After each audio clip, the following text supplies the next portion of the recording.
to take Con in for used to go in swimming.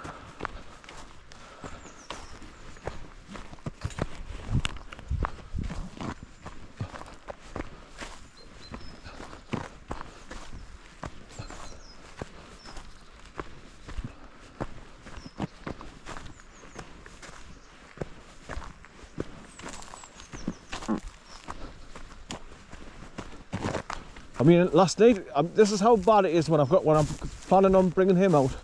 I couldn't sleep last night for tossing and turning, thinking, right, where am I going to go? Where am I going to drive to?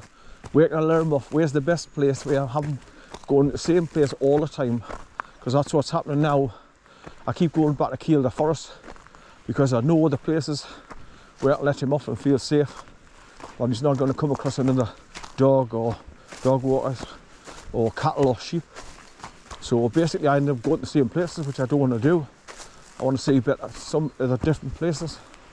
Now the ground is frozen solid, so I'm hoping the mud where I've got to get through here is partly solidified, so I can walk over the top of it without getting my boots absolutely caked in it. Hi son! Right, there's a metal gate at the far end of this field, but I think there's a gap on the right hand side where he can just go through.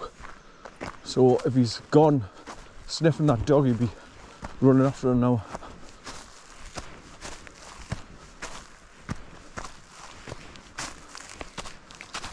Hi son, come on. Here he comes. Hi son, hi. Here he comes. Come on, good boy. Hi.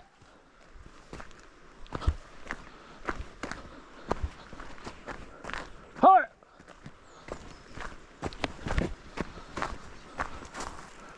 Good boy, son, good boy. Good boy.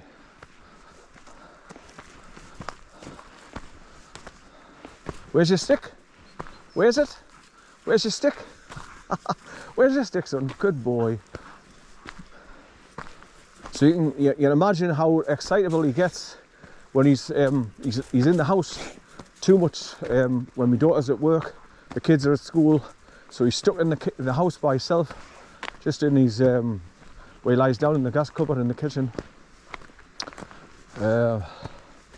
So basically, you can see why he gets so excited when I bring him out.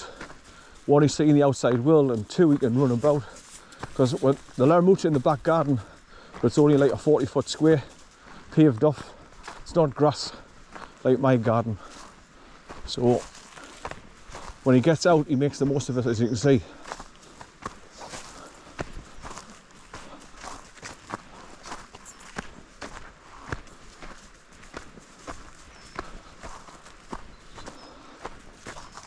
But much to my annoyance, he pulls me on with the sockets, and sometimes he nicks off like after the dogs and sniffs them and just disappears, and I cannot run after it and catch him.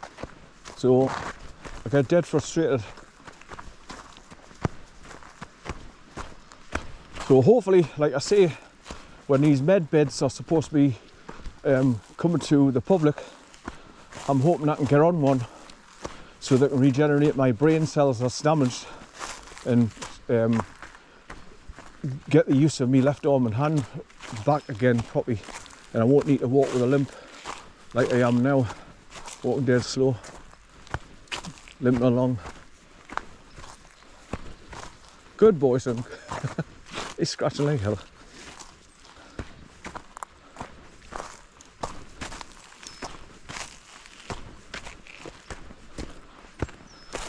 Right, so just to reiterate people, it's Sunday morning, the 26th of January 2025,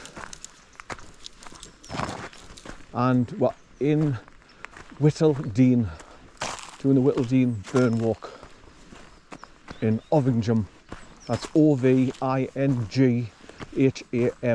Ovingham. He's full of beans. Right, so the next metal gate's coming there now, look, 75 yards up. Now normally this bit of the path is all clotty muddy as well. I need another wee now, it must be a cold. Come here son, how are you? Come on, how are you?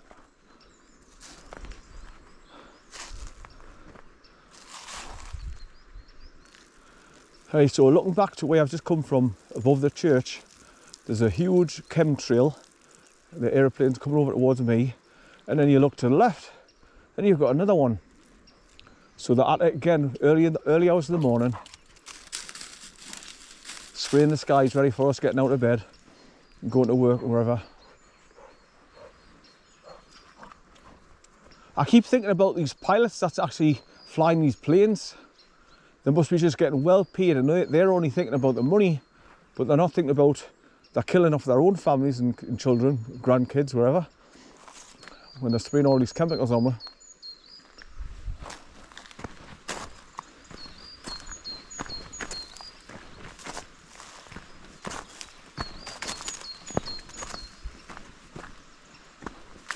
So obviously they should be able to track those aeroplanes. So basically track them wherever they're going to land. As soon as the pilot gets out the plane, arrest them and take them to Gitmo and lock them up for life with no chance of parole, because they're committing murder. They're murdering people. Simple as that.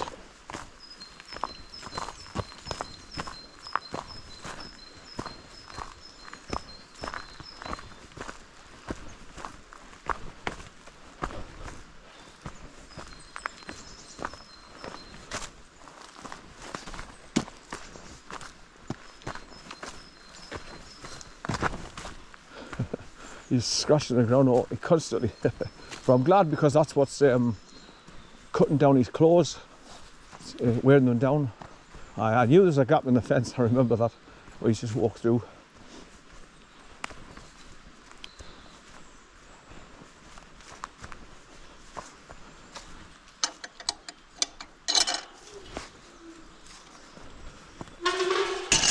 Oh dear, he has the first signs of trees down, look. Come here, son. Yeah, come on, down here. Down here, come on. Come on, here, here. Come here. Down here, come on, down here. How are you? Good boy. How are you? Down here, son. Go and get a drink. Go and get a drink. Good boy. Get a drink, son.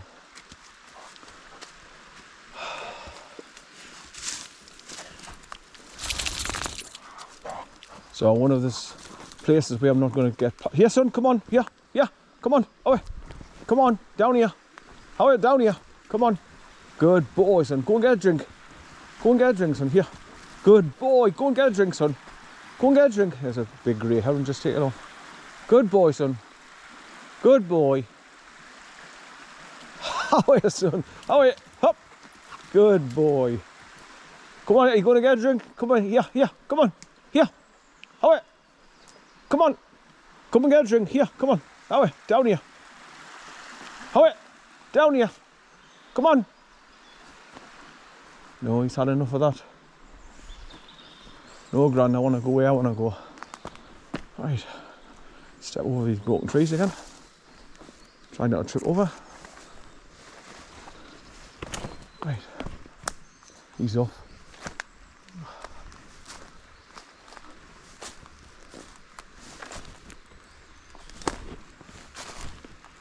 It's one of them thin ones, so that's why it's easy snapped. Snap and fall into the bank. There's another one down there, right next to the water. Fully snapped.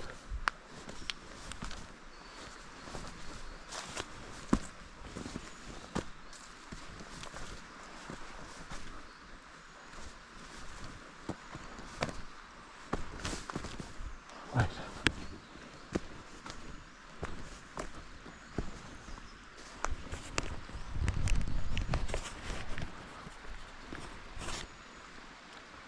It's a bloody big tree, you know. It's just splitting from the bottom. Look, it just snap and falling over this way to the left.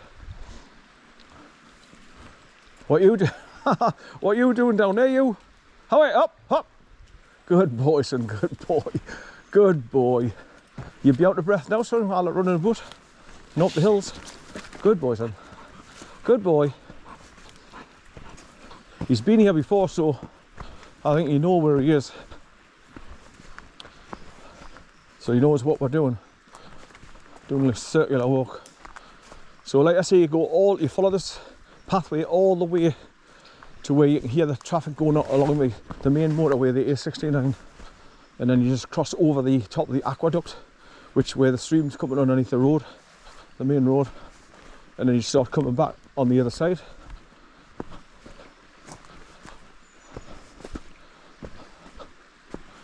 I've got a funny feeling though I'm going to come across some trees across the path, because that storm was bloody powerful.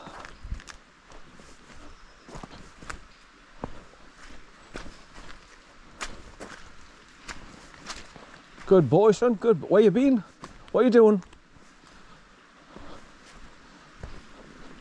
So back there, where I went through that wooden gate, I suppose if you went right along the edge of the field, and then you could drop down here and bypass this this bad patch where the landslide has took place. Come on, here, down here. Come on, down here. How it? Come on, how it? Come on, how it? I'm in the water. How it? Good boy, son. Get your stick. Where's it? Get your stick, son. Here, what's this? Here, son, what's this? Here, want some? Get it, yeah. Get it, son. Good boy. Get it, son. Good boy. Good. Get your stick, son. Get it. Give us it. Give us it. Get it, son. Get a stick. Good boy. Get it. Get it. Right, here. Come and get a drink. Come and get a drink. Here. Here. How it? How it? Come and get a drink, son. Here. Go and get a drink. Good boy. Get a drink, son. Good boy. I knew we'd be thirsty after all that running in the bush.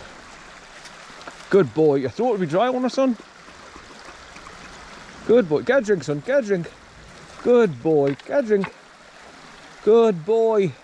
He knows exactly what I'm saying now. It's slowly but surely coming together, so he understands what I'm telling him, which is a good sign. Right, back up onto the main path.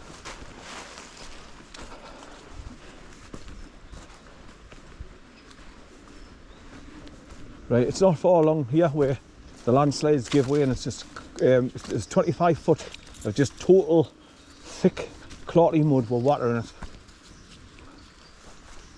Now it looks like there's a pathway going up there for to go around the back of it and maybe come down on the other side of it.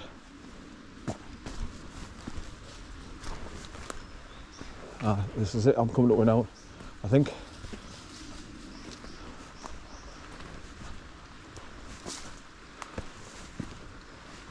And obviously the landslide is getting closer and closer and closer at the end, the edge. So you're worried that all that's going to collapse. Right, so there's loads of little tracks going up there through the trees, look. Probably to get past this and then come down on the other side.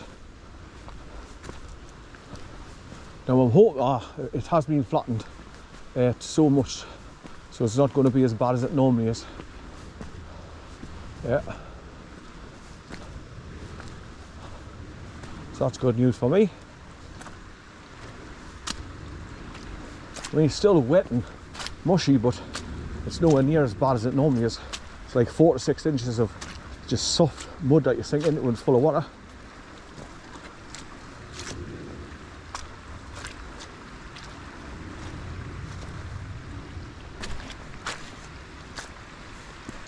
Right, onto the boardwalk. Under the boardwalk, down by the sea. Right, so you get over this boardwalk and then you come across the hillbilly huts. That's what I call them. The people have got the like wooden hut houses with their wood burners. It's like allotments, but they're actually houses.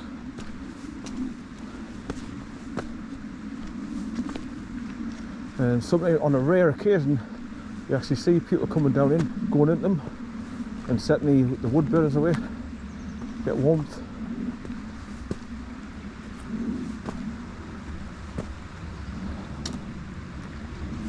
So as you can see, you're just following the burn right away along. Look, it's down to the left. So this burn comes all the way down from the A69 motorway, comes all the way down here, and then goes towards where I climb over the wall to get here from Ovington at the church, and then it crosses the road again in Ovington underneath another aqueduct. Right, so here's the Hillbilly Huts. And there's the first wooden bridge that you can cross over. He's running ahead. He's full of beans, like.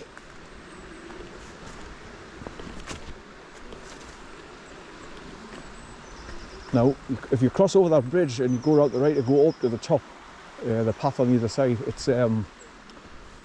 it's really, really swampy mud, mushy. So I advise against that. I've tried to come down from the other side and come that way. Right, there's somebody with a dog water coming down with the two dogs there now. Right.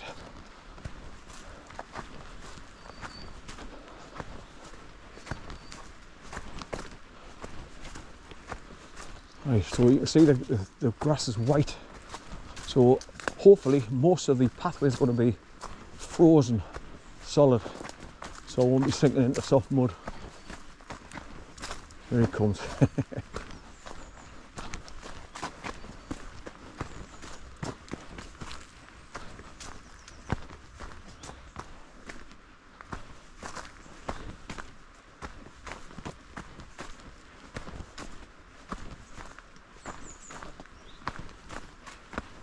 Right, so you go down there, you can come round the back of the huts and come back up here. There's a path that brings you back onto the main path here, look.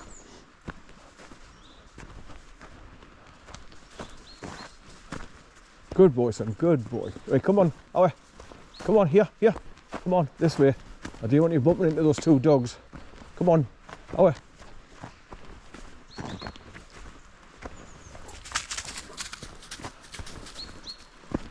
So I think the best hut out of the mall is this really bright green one that's well kept and painted. They've got the PVC windows in, PVC door, so they've put some money into it.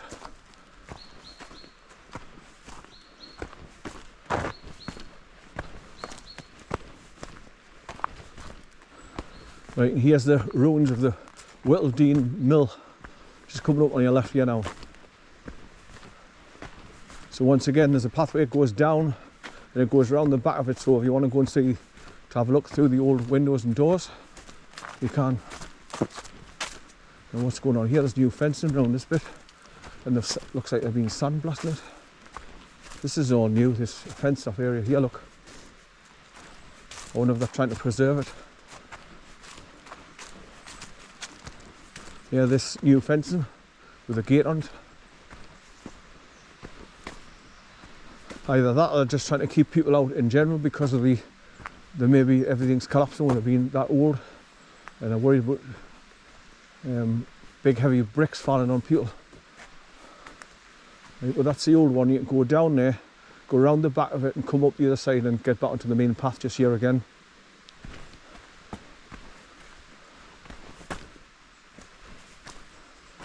Now there's a pathway coming down from up there, look.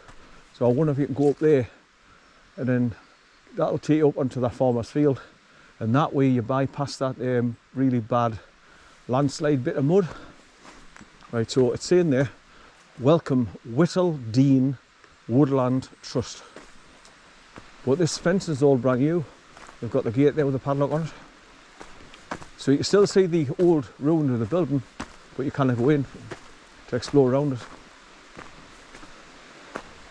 But there's the path that when you come round that old WHITTLEDENE mill, it brings you up here looking back onto the main path.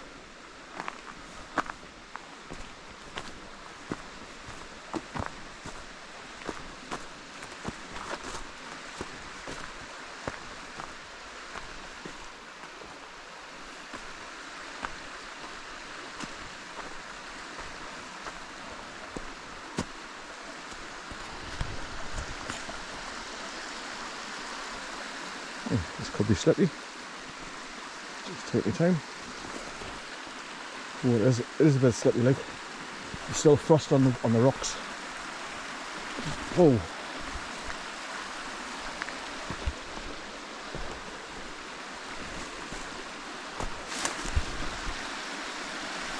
I've tripped over every little bit of branch. Right, so this is the sound that I like. Peaceful, quiet, nobody around, and all you've got is I've just noticed there's a bridge over there. Well, that's the one that goes over from the old mill, goes across, and that's where it's full of swamp at the bottom after you come down from the top on the other side. It's just totally clotted up and really deep. You can't escape it. You've got to, no matter which way you go, left or right, you've got to wade through really thick, soft mud and water. I've done it once, I won't do it again. Even though I had my tall leather boots on.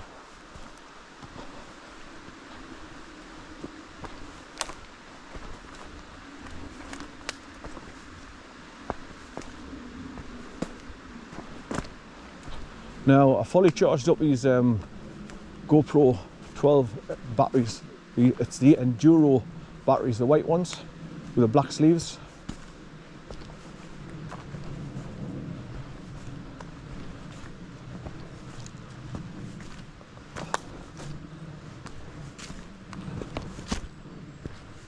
I went into my camera's menu last night, and when it comes to the beeps, you can either put it on loud, medium or low. So I just put it on medium, and hopefully I've turned them on now. But when I was turning the camera on just now, that today it wasn't beeping, so I don't know why it's not coming on. I mean, obviously you turn the beeps off, so if you're walking through a forest and you're trying to sneak up on a deer, say, and you hear that beep, it'll bugger off. Here it comes. Where you been, son? Where you been? Good boy. Good boy, son. Good boy. Come here. Come here. Right, this is where I'm going to call him over and not put him on his lead, obviously. Just so he gets used to coming back. Come here, son. What's this? Here. Get your stick. Here. Come here. Come here. Where you been? Where you been, son? Where you been? Good boy. Come here. Come here. Good boy. Good boy. Good boy. Right. He came to us there. He didn't want to nick off. So I need more of that. In fact, lots more. So he doesn't nick off anymore when I'm trying to catch up with him. Or there's dogs going want to fight with him, and I need to get him quick and get him on his leader and keep him with us. That's what it's for. And obviously when we get right to the far side, when we're getting close to the A69 motorway, I need to put him on his leader so he doesn't go out onto the main road, he'd get killed. Big trucks going along there, 80 miles an hour. And all of a sudden he just runs in front of him, he's gone, flattened.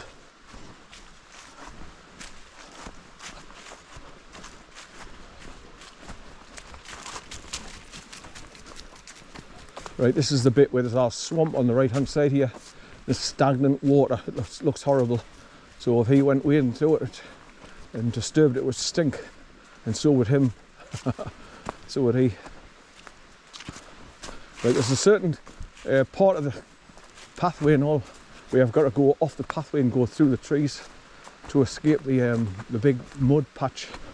But like I say, looks like there's been lots of people coming through here, and the ground with the beef.